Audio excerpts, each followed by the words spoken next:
Canon 31.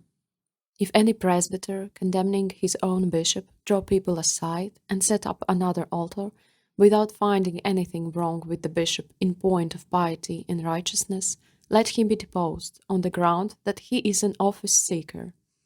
For he is a tyrant. Let the rest of clergymen be treated likewise, and all those who abet him. But let the layman be excommunicated. Let these things be done after one and a second and a third request of the bishop. Canon 18 of the Fourth Council, Canon 31, 34 of the Sixth, Canon 13, 14, 15 of the First and Second Council, Canon 6 of Gangra, Canon 5 of Antioch, Canon 10, 11, 62 of Carthage. Interpretation. Order sustains the coherence of both heavenly things and earthly things, according to Saint Gregory the theologian. So good order ought to be kept everywhere as helping coherence and preserving the established system, and especially among ecclesiastics, who need to know their own standards, and to avoid exceeding the limits and bounds of their own class. But as for presbyters and deacons and all clergymen, they ought to submit to their own bishop, the bishops, in turn, to their own metropolitan, the metropolitans to their own patriarch.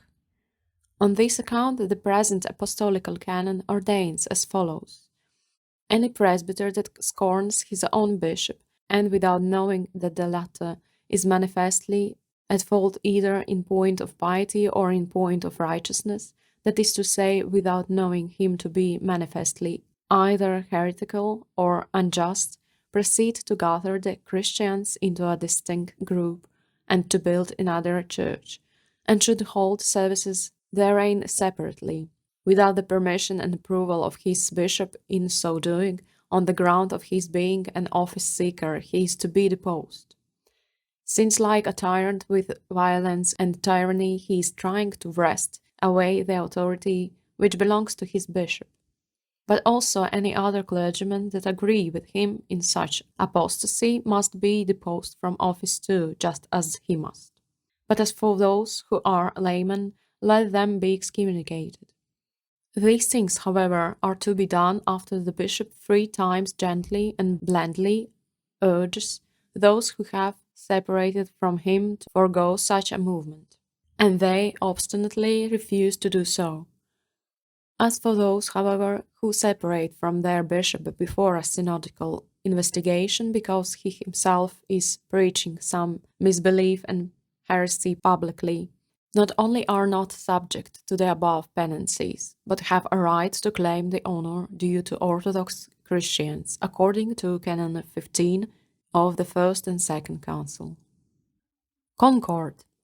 In agreement and almost in the same words, Canon 5 of Antioch cities this apostolical canon, adding only that if these men in holy order who have formed a parasynagogue or conventicle again disturb the church after their deposition from office, they are to be sobered with external chastisement, concerning which see footnote 1 to Apostolic Canon 27.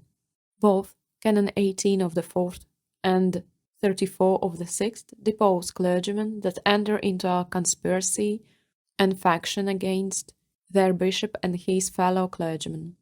Canon 6 deposes those who baptize or hold services in prayer houses, contrary to the advice of their bishop. See also Canon 62 of Carthage.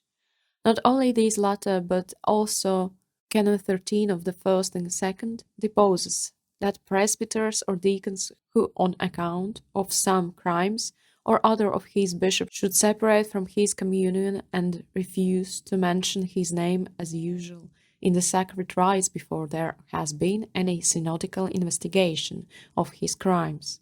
Likewise, a bishop is to be deposed if he dares to do such a thing against his own metropolitan, according to Canon 14 of the same 1st and 2nd. Even a metropolitan is likewise to be deposed if he separates from the communion of his own patriarch, according to Canon 15 of the same. According to Canon 6 of Gangra, and Canon 10 and 11 of Carthage, presbyters who separate from their own bishop are not only to be deposed, but are also to be subjected to anathema. These things are said with reference to those who separate from their own bishops, under the pretext of certain crimes. But Canon 1 of St. Basil the Great chastised priests adhering to parasynagogues by merely suspending them temporarily from holy orders.